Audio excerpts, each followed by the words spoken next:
أعوذ بالله من الشيطان الرجيم بسم الله الرحمن الرحيم. இதுவரை வரதட்சணை சமூகத்திலே பெருகி கிடந்து நபிவழிக்கு மாற்றமாக திருமணங்கள் முடிக்கப்படுவதற்கு காரணமாக பெற்றோர்கள் தான் என்ற ஒரு கருத்தும் பிள்ளைகள் தான் என்ற ஒரு கருத்தும், இளைஞர்களாக இருக்கக்கூடிய பிள்ளைகள் தான் ஒரு காரணமாக இருக்கிறார்கள் என்ற கருத்தையும் நிறைய விவாதிச்சு பார்த்திருக்கிறோம்.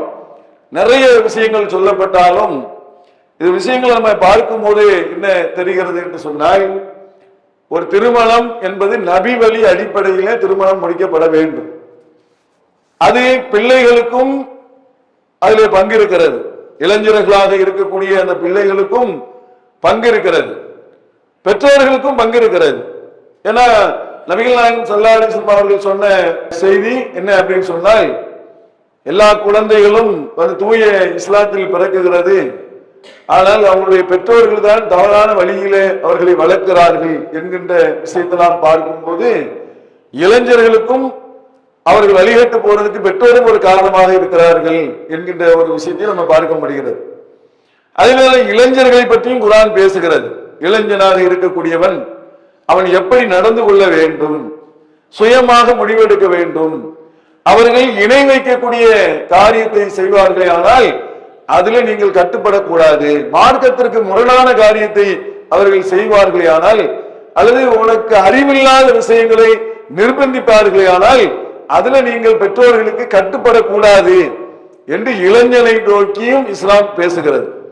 அப்ப நல்ல இளைஞர்களாக இருப்பவர்கள் நீங்கள் பார்த்தீர்கள் என்று சொன்னால், ஒரு காலகட்டத்தில் வரதட்சணை தமிழகம் முழுவதும் சும்மா அங்கிங்கனாதபடி எங்கும் விசாலமாக இருந்தது. வரதட்சணையால ஏராளமான தற்கொலைகள் நடந்திருக்கிறது. தமிழகத்தில் நிறைய பெண்கள் ஓடி இருக்கிறார்கள், வீட்டை விட்டு விட்டு ஓடி இருக்கிறார்கள். வேற வேற மதத்தவர்களோடு ஓடி இருக்கிற சம்பவங்கள் நடந்திருக்கிறது. முதிர்கன்னிகள் ஏராளமான பேர் 35 வயது 40 வயதை கடந்தும் மாப்பிள்ளை இல்லாமல் கஷ்டப்படக்கூடிய நிலையெல்லாம் இருந்திருக்கிறது. காரணம் என்ன? வரதட்சணை. ஒரு சம்பவத்தை சொன்னாங்கல்ல, மரணம் செத்தா அதுல இருந்து இன்சூரன்ஸ் கிடைக்குங்கிறதுக்காண்டி மரணத்திற்கே பெற்றோர்களை அழைத்து சென்றதும் இந்த வரதட்சணைங்கிற ஒரு கொடுமை. அதனால இந்த வரதட்சணைங்கிற இந்த கொடுமையில் இருந்து சமூகம் விடுபட வேண்டும். அடுத்தவர் காசு உங்களுக்கு ஹராம் என்று நபி ஸல்லல்லாஹு அலைஹி வஸல்லம் அவர்கள் சொன்னார்கள். அடுத்தவருடைய உடை ஹராம். எவ்வளவு அழகா சொன்னாங்க பாருங்க. இந்த காபத்துல்லா எப்படி புனிதமானதோ அதே மாதிரி இந்த மாதம் எப்படி புனிதமானதோ, நபிகள் நாயகம் ஸல்லல்லாஹு அலைஹி வஸல்லம் சொன்னாங்க, ஹஜ் மாதத்துல இருக்குன்னு சொன்னாங்க. இந்த மாதம் எப்படி புனிதமானதோ, இந்த பகுதி எப்படி புனிதமானதோ, அதே மாதிரிதான் அடுத்தவர்களுடைய உடைமையும் உங்களுக்கு புனிதமானதுன்னாங்க. யோசிச்சு பாருங்க. இஸ்லாமிய சமுதாயத்தவர்கள் சிந்தித்து பார்க்க வேண்டும். ஹஜ்ஜுக்கு செல்கிறோம், அது புனிதம் என்பதற்காக. உம்ரா செய்கிறோம், புனிதம் என்பதற்காக. நோன்பு வைக்கிறோம், அது நன்மை தரும் என்பதற்காக. மார்க்கம் கடுமையாக்கி இருக்கிறது என்பதற்காக தொழுகையை நிறைவேற்றுகிறோம். அந்த விஷயத்தை சொல்லித்தந்த நபிகள் நாயகம் ஸல்லல்லாஹு அலைஹி வஸல்லம் அவர்கள் தான் நமக்கு சொல்லியிருக்கிறார்கள், அடுத்தவருடைய உடைமை அவர்கள் அனுமதி இல்லாமல் பெறப்படுமையானால் அது ஹராம், தடுக்கப்பட்டது என்று நபி ஸல்லல்லாஹு அலைஹி வஸல்லம் அவர்களுடைய மானம், அதனுடைய உடைமைகள் ஹராம் என்று சொல்லியிருக்கிறார்கள். இஸ்லாமிய சமுதாயத்திலே வரதட்சணை இத்தோடு ஒழிக்கப்பட வேண்டும், முற்றிலுமாக நீக்கப்பட வேண்டும். வரதட்சணை திருமணங்கள் அழிக்கப்பட வேண்டும். அதற்குத்தான் இத்தனை கருத்துக்களை என்ன செய்யறாங்க, நபி வழி அடிப்படையிலே, குர்ஆனுடைய செய்தியின் அடிப்படையிலே, உலகத்துல நடந்த சம்பவங்கள் சம்பந்தமான விஷயங்களை தொகுத்து உங்களுக்கு சொல்லப்பட்டிருக்கிறது. இந்த அமர்வு இத்துடன் நிறைவேறுகிறது. இன்ஷா அல்லாஹ் அடுத்த அமர்வை நோக்கி நாம நகர்வோம். தமிழ்நாடு தௌஹீத் ஜமாத் வழங்கும் TNDJவின் மக்கள் மேடை என்ற இந்த நிகழ்ச்சியில் உங்களை வரவேற்பதில் மிக்க மகிழ்ச்சி அடைகிறோம். ரமலான் மாதத்தினுடைய சிறப்பு நிகழ்ச்சி. நபி வழி திருமணத்திற்கு மிகப்பெரிய இடையூறு ஏற்படுத்துவது பெற்றோரா இளைஞர்களா என்கின்ற விவாதம் போய்கொண்டிருக்கிறது. ஏராளமான கருத்துக்கள் பரிமாறப்பட்டிருக்கின்றன. அடுத்ததாக நம்ம பார்க்கக்கூடியது திருமண நிகழ்வுகள் எவ்வாறு நடைபெறுகிறது. திருமண நிகழ்வுகள் எப்படி நடத்தப்படுகிறது? இஸ்லாமியர்கள் நபி வழி பிரகாரம் திருமணம் நடத்துகிறார்களா? திருமண விஷயங்களிலே எவ்வாறு மார்க்கம் பேணுதல் நடைபெறுகிறது? திருமணத்திலே ஓதப்படக்கூடிய துவாக்கள் எப்படி இருக்கிறது? ஆலிம்கள் அவர்களுடைய பங்களிப்பு எந்த நிலையில் இருக்கிறது? திருமண நிகழ்வுகளில் நபி வழியை எவ்வாறு பின்பற்றுகிறார்கள் என்பது குறித்து விவாதிக்க இருக்கிறோம். அதுபோல வலிமா விருது யார் கொடுக்க வேண்டும், எப்படி கொடுக்க வேண்டும், எப்போது கொடுக்க வேண்டும் என்பதையெல்லாம் சமூகம் எப்படி விளங்கி வைத்திருக்கிறது என்பதை குறித்த விஷயங்களை நம்ம பேச இருக்கிறோம். முக்கியமாக திருமணத்து அன்று நடக்கக்கூடிய ஏராளமான விஷயங்களை நம்ம பார்த்திருக்கிறோம். அதுல வரக்கூடியது நிறைய விஷயங்கள் பிதுகத்தான விஷயங்களை நம்ம பார்க்க முடிகிறது. இமாம்கள் ஒரு பக்கம் சொல்லக்கூடிய விஷயங்கள்லாம் பார்த்தா நிறைய விஷயங்கள் மார்க்கத்திற்கு முரணாக இருப்பதை நாம பார்க்க முடிகிறது. பெற்றோர்கள் அதுக்கு ஒரு காரணமாக இருக்கிறாங்க. பெற்றோர்கள் எப்படிங்க அதுக்கு காரணமா இருப்பாங்க? இமாம்கள் கூட எல்லாம் சேர்ந்து இது மாதிரியான காரியங்களை செய்யறாங்கன்னு சொல்லி பெற்றோர் தரப்புல சொல்றதுக்கு தயாராக இருக்கிறாங்க. இளைஞர்கள் தான் அதற்கும் காரணமாக இருக்கிறார்கள். திருமணத்தில் நடக்கக்கூடிய நிகழ்வுக்கும் இளைஞர்களுக்கும் ஏராளமான சம்பந்தம் இருக்கிறது என்பது குறித்த விஷயங்களை சொல்ல இருக்கிறாங்க. அஸ்ஸலாமு அலைக்கும் வரஹ்மத்துல்லாஹி வபரகாத்துஹு. ஒரு திருமணம் நடக்கிறாண்டா பத்திரிகைன்ற ஒரு பேரை கொண்டு வருவாங்க. அந்த பத்திரிகைக்கு ஒரு சில விஷயங்களை கொண்டு வந்து சேர்க்கக்கூடிய வேலையை பார்ப்பாங்க. என்னன்னா, சுபமான முகூர்த்தம்ன்ற மாதிரி இவங்க ஒரு நிகழ்ச்சியை போட்டு இந்த ஆண்டில் சுப நேரத்தில் என்று போட்டு எழுதக்கூடியதை பார்க்குறோம். அதில் சில நேரத்தில் என்ன பண்ணுவாங்கன்னா, சில மாதங்களை வந்து புறக்கணிக்கக்கூடியவங்களா இருப்பாங்க. இந்த மாதத்தில் திருமணமே பண்ணக்கூடாது, இந்த மாதத்தில் நல்ல நிகழ்ச்சியை நடத்தக்கூடாது என்று சொல்லக்கூடியதெல்லாம் பார்க்குறோம். இதுக்கு உதாரணமாக ஆயிஷா ரலியல்லாஹு அன்ஹா அறிவிப்பு செய்கிறாங்க. ஷவ்வால் மாதத்தை வந்து பீடை மாதம்னு சொல்லி ஒதுக்கி வைக்கக்கூடியவங்களா இருக்கிறாங்க. அந்த மாதத்தில் தான் என்னை ரசூலுல்லாஹ் திருமணம் செய்து கொண்டாங்க, அந்த மாதத்தில் தான் என்னுடன் உடலுறவு கொண்டாங்கன்னு சொல்லி ஆயிஷா ரலியல்லாஹு அன்ஹா சொல்றாங்க. ஆனா அந்த மாதத்தையே என்ன பண்றாங்க இன்னைக்கு இருக்கக்கூடிய பெற்றோர்கள்? ஏன் பெற்றோர்கள் சொல்றேன்னா, இந்த நல்ல நேரம் கெட்ட நேரம்லாம் ஆண்கள் பார்க்கறது இல்லை, இளைஞர்கள் பார்க்கறது இல்லை. பார்க்கறது யாருன்னு பார்த்தீங்கன்னா பெற்றோர்கள். இந்த நல்ல நேரம் கெட்ட நேரம்னு பார்த்து இதை என்ன பண்றாங்க, இது போன்ற ஒரு விஷயத்தை புதுவிதமான ஒரு காரியத்தெல்லாம் கொண்டு வந்து இந்த மாதத்தையே ஒரு கெட்ட மாதம் கெட்ட நாள் என்று முடிவு செய்யக்கூடிய அளவிற்கு கொண்டு போறாங்க. அதாவது வந்து என் ஃபேமிலி, நான் வந்து தேனாசினா மானாமூனா என்ற ஃபேமிலின்னு காட்டுறதுக்காக வேண்டி என்று காட்டுற மாதிரி என்ன பண்ணுவாங்கன்னா, ஊர்கள்ல தெருக்கள்ல பாத்தீங்கன்னா பேனர் வைக்கக்கூடியவங்களா இருப்பாங்க. அந்த பேனரை வச்சு இளைஞர் என்ன பண்ணுவான், இப்ப இருக்கக்கூடிய இளைஞர்கள், இப்ப கூட சமீபத்தில் நடந்த பொதுக்கூட்டத்தில் மேலே ஏறி நின்று நாங்க யாரும் வரதட்சணை வாங்க மாட்டோம்னு சொல்லி அல்லாஹ் மீது சத்தியம் பண்ணக்கூடிய அளவுக்கு இளைஞர்கள் இருக்காங்க. பெற்றோர்கள்ல பாத்தீங்கன்னா 100ல் ஒருத்தர் ஏறி நின்று சொல்லக்கூடியதான் பாக்குறோம். இளைஞர் தெளிவா இருக்கிறான். இளைஞர் எப்படி இருக்கிறான்னா, தெளிவா இருக்கிற நாங்க வரதட்சணை வாங்க மாட்டோம்னு. ஆனா என்ன நடக்குன்னா, ஊர் பெருமையை காட்டுறதுக்காக வேண்டி பேனர்களை வைப்பாங்க. எப்படி வைப்பாங்கன்னா, இந்த குடும்பத்தை சார்ந்த இவர்களுடைய இல்ல திருமண விழா, அந்த ஒரு பேனர் அடிக்கிற காசு இருந்துச்சுன்னா 5 குமருக்கு கல்யாணத்தை பண்ணிட்டு போயிடலாம். வைக்கிறத சொல்லல, அவ்வளோ பேனர் வைப்பாங்க.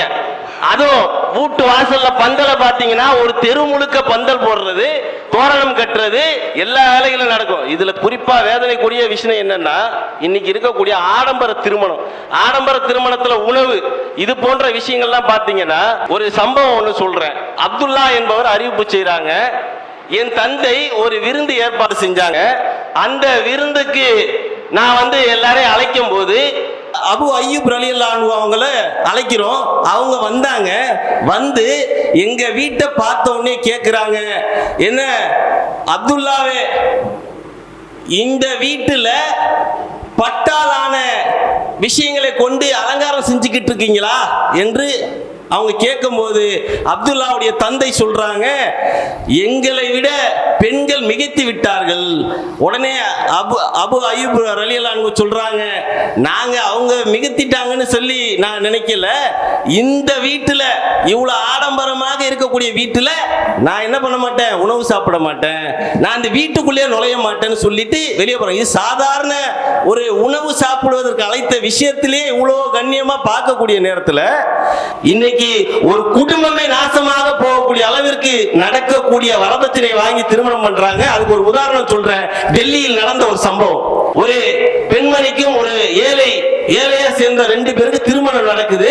திருமணம் நடந்த நேரத்தில் அந்த குடும்பத்துல ஒரு பெண் பிள்ளை பிறக்குது. பெண் பிள்ளை பிறந்த உடனே அந்த சகோதரன் என்ன பண்றான், அந்த குழந்தைய கூட போய் பார்க்க மாட்டேங்கிறான். குழந்தையை பார்க்காம அப்படியே கொஞ்ச நாட்கள் போகுது. அந்த பெண்மணி என்னென்னவோ சொல்லி பார்க்கிறா. கடைசி வரைக்கும் அந்த பெண்ணு அந்த குழந்தைய போய் பார்க்காமலே இருக்கான். திடீர்னு ஒரு நாள் என்ன பண்றான்னா, அந்த குழந்தைய தூக்கி கொஞ்சம் இதை கொஞ்சின உடனே பார்த்த உடனே அந்த மனைவி உண்மையை நம்பி அவள் என்ன பண்ணிட்டு போறா, அந்த குழந்தைய அவர்கிட்ட ஒப்படைச்சிட்டு கடத்தெருவுக்கு போறா. போய் கொஞ்ச நேரத்திலே அவருக்கு தகவல் வருது, உன்னுடைய குழந்தை ஹாஸ்பிட்டல் அட்மிட் செய்யப்பட்டிருக்கு, ஹாஸ்பிட்டல் சேர்த்திருக்கிறாங்க என்று சொல்லப்படுது. உடனே அவன் ஓடுறா, அந்த பெண்மணி ஓடுறா. ஓடி போய் பார்க்கக்கூடிய நேரத்தில் அந்த குழந்தை இறந்து போச்சு. அப்ப அந்த இடத்துல விசாரிக்கக்கூடிய நேரத்தில் அந்த டாக்டர் சொல்றாங்க, இந்த குழந்தையை செவித்தில் தூக்கி அடித்து கொலை செய்யப்பட்டிருக்குது. இந்த குழந்தை யாரா செஞ்சது, என்னடா நடந்துச்சு, பிள்ளைய கணவர்கிட்ட தானே ஒப்படைச்சிட்டு போனோம் என்ற எண்ணத்துல இருக்கக்கூடிய நேரத்துல அந்த இடத்துல செக் பண்ணி பார்த்தா அந்த ஆண்மகன், அதாவது இவளுடைய கணவர் அந்த பிள்ளையை பெற்ற தகப்பனார் செவுத்துல அடிச்சு அந்த குழந்தைய சாவடிச்சிருக்கிறான்னா, அதற்கு கேட்கக்கூடிய நேரத்தில் அவன் சொல்லக்கூடிய பதில், என்னுடைய ஏழை குடும்பத்துல பெண் பிள்ளையா பிறந்துருச்சு. அவன் சொன்ன காரணம், ஒரு பொம்பளை பிள்ளைய கொலை பண்றதுக்கு அவன் சொல்லக்கூடிய காரணம், என் குடும்பத்துல போய் பொம்பளை பிள்ளையா பிறந்துருச்சு, நாளைக்கு இதுக்கு திருமணம் பண்ணுவதற்கு என்னிடத்துல பொருளாதாரம் இல்லை. அப்ப பொருளாதாரத்தை கொண்டு திருமணம் நடத்தக்கூடிய அளவிற்கு ஒரு விஷயத்தை கொண்டு போயிருக்கிறாங்கன்னா, இந்த பெற்றோர்களுடைய நிலை எத்தனை பேருடைய குடும்பத்தை அழிக்கக்கூடியதாக இருக்கிறது என்பதை கருத்தில் கொண்டு இது அனைத்திற்கும் காரணம் பெற்றோர்களே பெற்றோர்களே பெற்றோர்களே என்று ஆணித்தரமாக சொல்லிட்டாங்க. பெற்றோர்கள் எவ்வளவு பெரிய விஷயங்களுக்கு காரணமா இருக்கிறாங்க. திருமண விஷயங்களை நீங்க பார்க்கலாம். என்னன்னா, பத்திரிகைன்னு ஒண்ணு அடிப்பாங்க. அந்த பத்திரிகையிலேயே அவங்களுடைய எவ்வளவு பெரிய பணக்காரங்கிறத பார்த்தோன்னே தெரிஞ்சிடும். பத்திரிகையை பரட்டி பார்த்தீங்கன்னா 1000 ரூபாய்க்கு பத்திரிக்கை. அந்த பத்திரிகையிலேயே ஒன்று கொடுக்கும் போதே நிறைய பொருட்களை எல்லாம் சேர்த்து கொடுக்கறது, ஸ்வீட் பாக்ஸோட சேர்த்து கொண்டு போய் கொடுக்கறது எல்லாம் இப்ப முஸ்லீம் சமுதாயத்திலையும் வந்துருச்சு. இஸ்லாமிய சமுதாயத்திலையும் இது மாதிரியான நிகழ்வுகள் பத்திரிகை கொடுத்து திருமணம் செய்து அழைப்பு கொடுக்கறதுன்னு சொல்லி அதுக்கே மாச கணக்கில் போவாங்க. 2 மாசம் கடையை மூடிடுவாங்க. என்னப்பா அப்படின்னா, பத்திரிக்கை ஊரா பத்திரிக்கை கொடுவோம், எங்கெங்கெல்லாம் தேடி தேடி போய் கண்டுபிடிப்பாங்க. ஒவ்வொரு சொந்தக்காரன் பந்தக்காரன் என்ன இவனுக்கு சம்பந்தமே இருக்காது. உங்க மச்சிக்கு மச்சி, மாமிக்கு மாமி, அண்ணனுக்கு அண்ணன், தம்பிக்கு தம்பின்னு சொல்லி அப்படியே போய் போய் போய் போய் பார்த்தா எல்லா இடத்துக்குமே கூடுவான். 5000 பேரை கூட்டிடுவான். என்ன அப்படி ஒரு பெரிய கொடுமை இந்த திருமணத்துல நடைபெறுகிறது. இதற்கும் காரணம் பெற்றோர்கள் தான் அப்படின்னு சொல்லி அவங்க சொல்லி இருக்கிறாங்க. சிறிய விளம்பர இடைவேளைக்கு பிறகு இன்ஷா அல்லாஹ் இந்த நிகழ்ச்சி தொடரும். அஸ்ஸலாமு அலைக்கும் வரஹ்மத்துல்லாஹி வபரகாத்துஹு.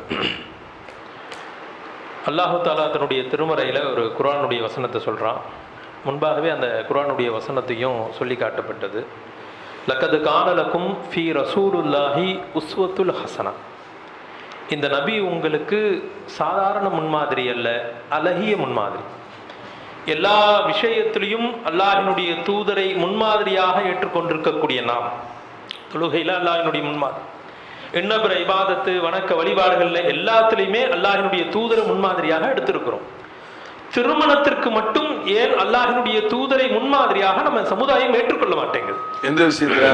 திருமணத்துல எந்த விஷயத்துல? அல்லாஹினுடைய தூதர் சொல்றாங்க, எளிமையான திருமணத்தில் தான் அல்லாஹினுடைய பரக்கத்து இருக்குதுன்னு சொல்றாங்க. ரசூலுல்லாஹ் தெளிவாக சொல்லி இருக்கிறாங்க.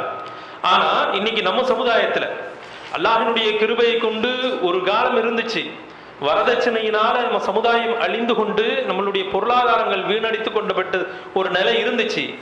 அல்லாஹ்வுடைய கிருபையை கொண்டு இன்றைக்கு ஏகத்துவ எழுச்சி வந்து இன்னைக்கு வரதட்சணை வாங்குறதுக்கு சொன்னாலே கூச்சப்படக்கூடிய நிலை இன்னைக்கு இருந்து கொண்டிருக்கிறது. அது அல்லாஹ்வினுடைய மிகப்பெரிய கிருபை.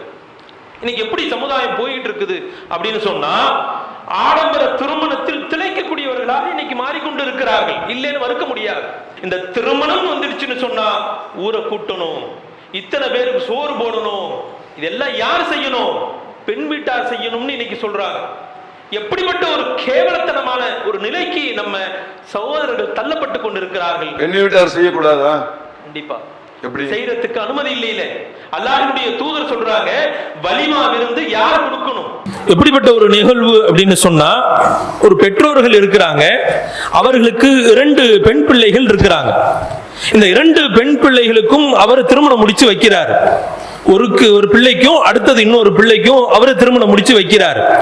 வைக்கும்போது ஆடம்பரமாக அவர் திருமணம் செய்யறார். வரதட்சணை குடிக்கல, ரொம்ப பெருசாலாம் ஒன்றும் கொடுக்கல. ஆனா அவருடைய திருமணத்தை பார்த்தீங்கன்னு சொன்னா விண்ணை முட்டக்கூடிய அளவிற்கு அவருடைய ஆடம்பரங்கள் இருந்தது. அப்ப அந்த பெண்மணி கேட்கிறாங்க, ஏன் வாப்பா இவ்வளவு செலவு செஞ்சு ஏன் திருமணம் செய்றீங்க?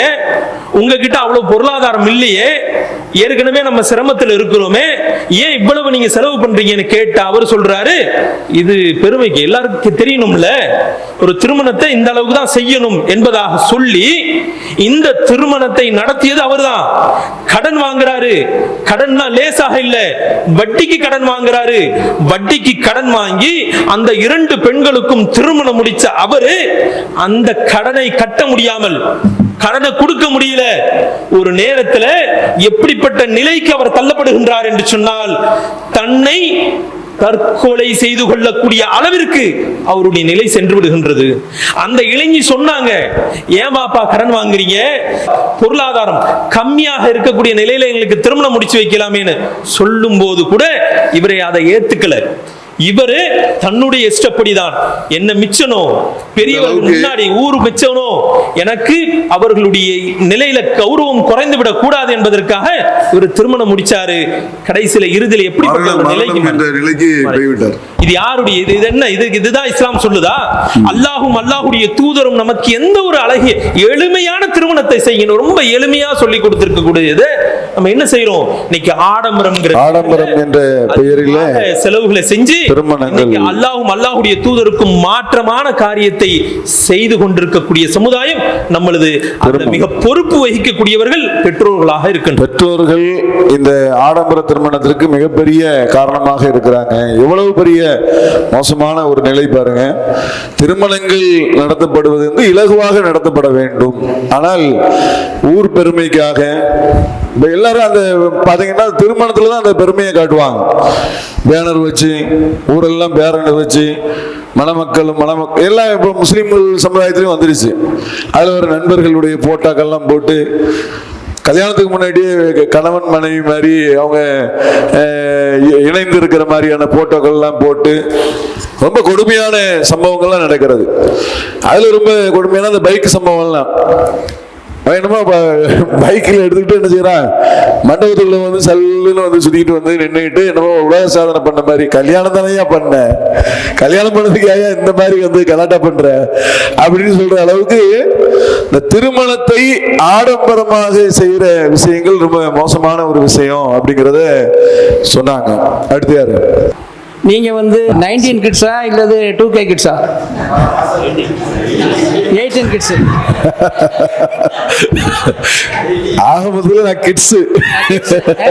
சரி, 19 கிட்ஸ். 19 கிட்ஸ். இப்போ எதிரணியில இருக்காங்களே இல்லங்க, 18ஆ? அப்படியா? 18 தான். எந்த வருஷம் வரும்? 1980 18சா? ஜி நாங்கெல்லாம் பாத்தீங்கன்னா அப்ப நாங்க 17 கிட்ஸ். நாங்க 16 கிட்ஸ். 16. ஓகேவா? இப்போ எதிரணியில இருக்காங்களே அவங்க வந்து மாணவர்கள் இளைஞர்கள் தான் பேசக்கூடியவங்க இருக்காங்களா இல்லையா? அந்த அணியில பாருங்க, ஒரு 5 பேர் தான் இளைஞர் இருக்கிறாங்க. 5 பேர் தான் இளைஞர். ஆமா, குறைஞ்சது 5 பேர் தான் இளைஞர். 19 கிட்ஸ் 2K கிட்ஸ் எல்லாம் இல்ல, அங்க 19 கிட்ஸ் தான் இருக்கிறாங்க.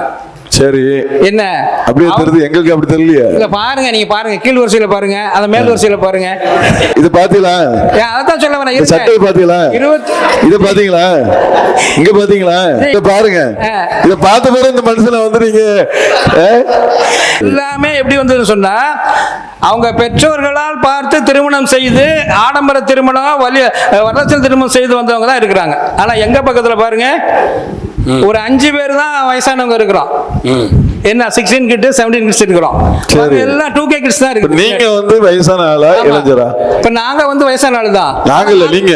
நான் தான்.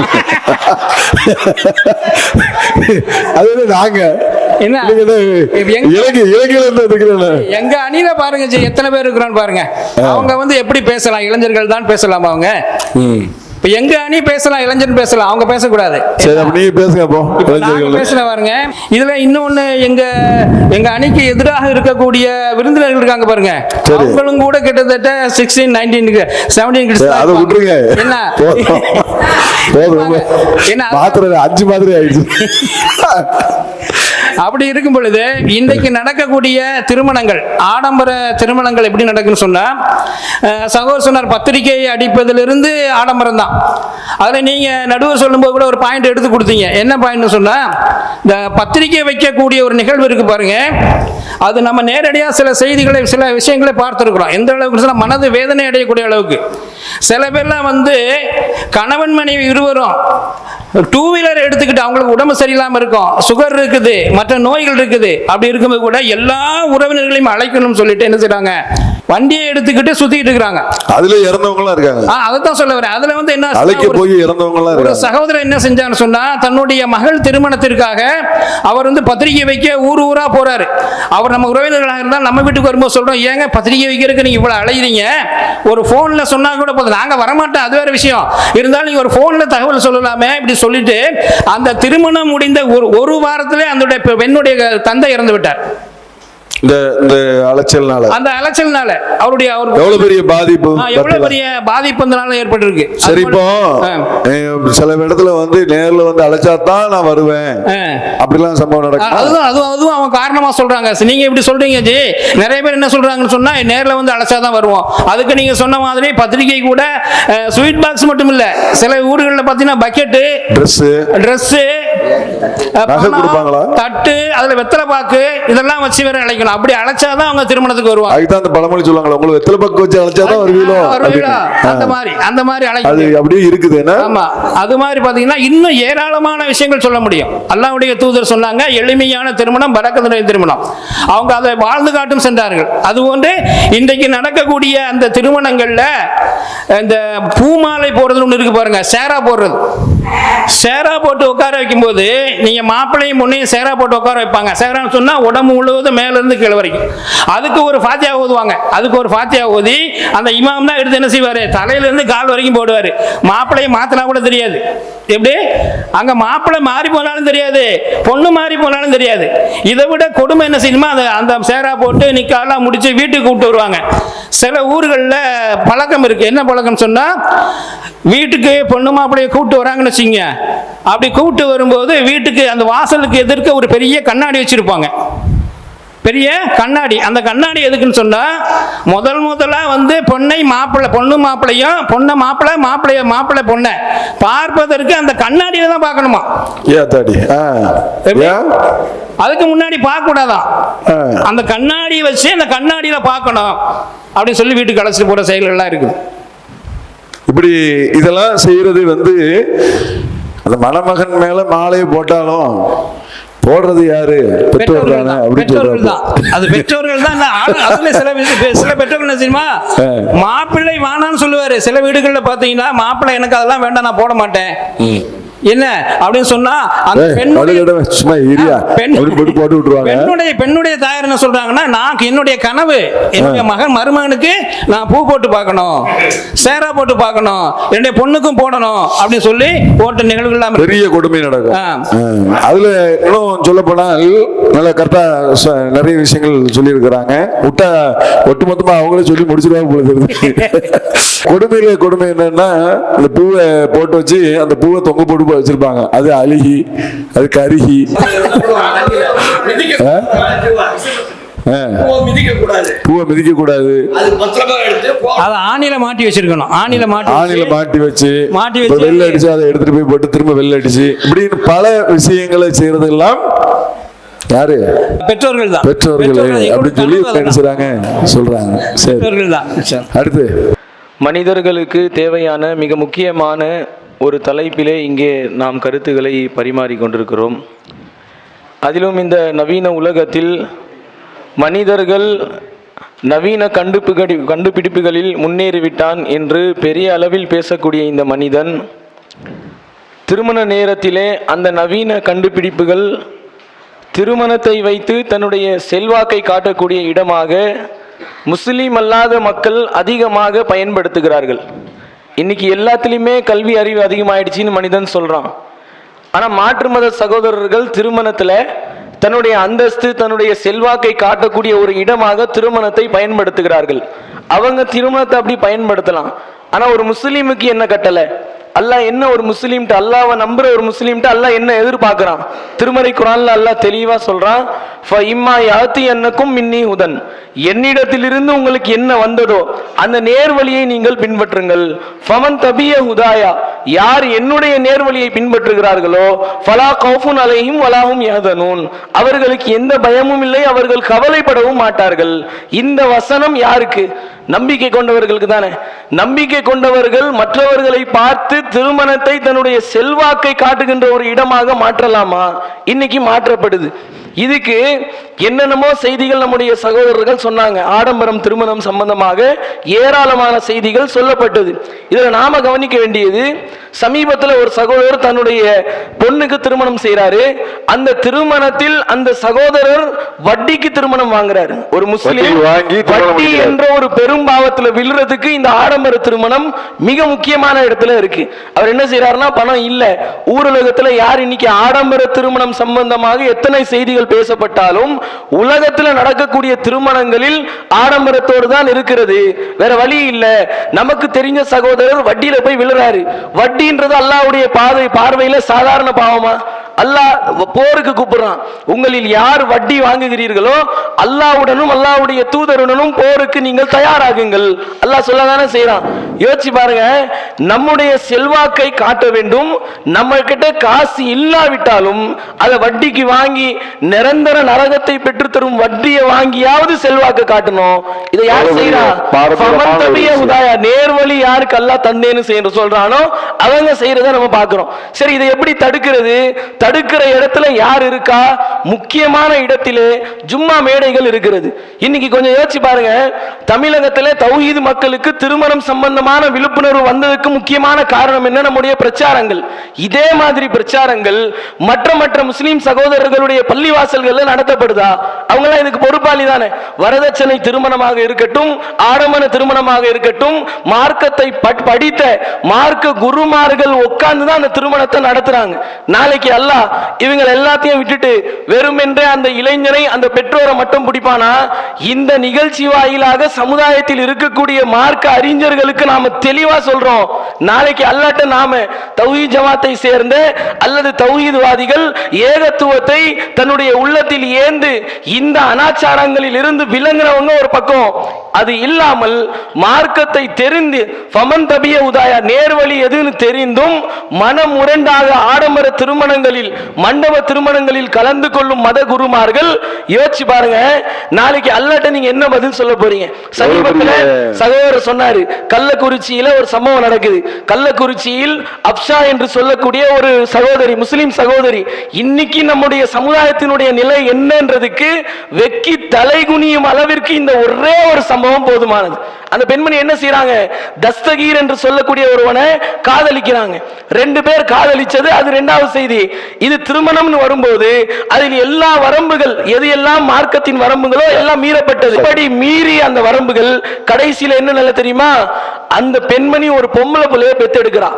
அவனுக்கு எந்த அளவுக்கு மார்க்கம் இல்ல பாருங்க. அவனே சொல்றான், பொம்பளை பிள்ளைய பெத்துட்டியா, நீயே உன் கையால கொன்று.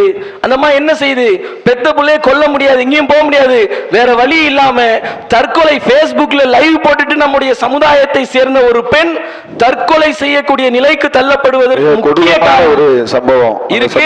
இதெல்லாம் கருத்திலே கொண்டு முக்கியமாக இந்த ஜும்மா மேடைகளில் இதனுடைய அனாச்சாரங்கள் பேசப்பட வேண்டும். இது சம்பந்தமாக நிறைய கருத்துக்கள் இருந்தாலும் குறைவான நேரம் என்பதால் முடித்துக் கொள்கிறேன். அஸ்ஸலாமு அலைக்கும். ஜும்மா மேடைகள்ல பயன்படுத்தி சமூகத்தில் நடக்கக்கூடிய தீமையான விஷயங்களை தடுப்பது என்பதும் கடமைதான். வெறும் பிள்ளைகள் பெற்றோர்கள் மாத்திரம் இல்லாமல் இமாம்கள் என்ன செய்து கொண்டிருக்கிறார்கள் அப்படிங்கிறத ஒரு தற்கொலைங்கிற முடிவுக்கு போறதுக்கு காரணமே இந்த சமூகத்தினுடைய இமாம்கள் சொல்லாத ஒரு காரணமும் அதில் அடங்கி இருக்கிறது என்பதை ஆணித்தரமாக சொல்லியிருக்கிறாங்க. வட்டியில் போய் வீழ்ந்திருக்கிறார்கள். இந்த வட்டியும் ஒரு மிகப்பெரிய கொடுமை என்பதை அழகாக சொல்லியிருக்கிறாங்க. இன்ஷா அல்லாஹ் இந்த நிகழ்ச்சியினுடைய தொடர்ச்சியை நாளைய தினம் பார்ப்போம். இஸ்லாம் மற்றும் சமுதாய செய்திகளை அறிந்து கொள்ள தமிழ்நாடு தௌஹீத் ஜமாஅத் யூடியூப் பக்கத்தை உடனடியாக சப்ஸ்கிரைப் செய்து கொள்ளுங்கள். மேலும் பெல் பட்டனையும் கிளிக் செய்து கொள்ளுங்கள்.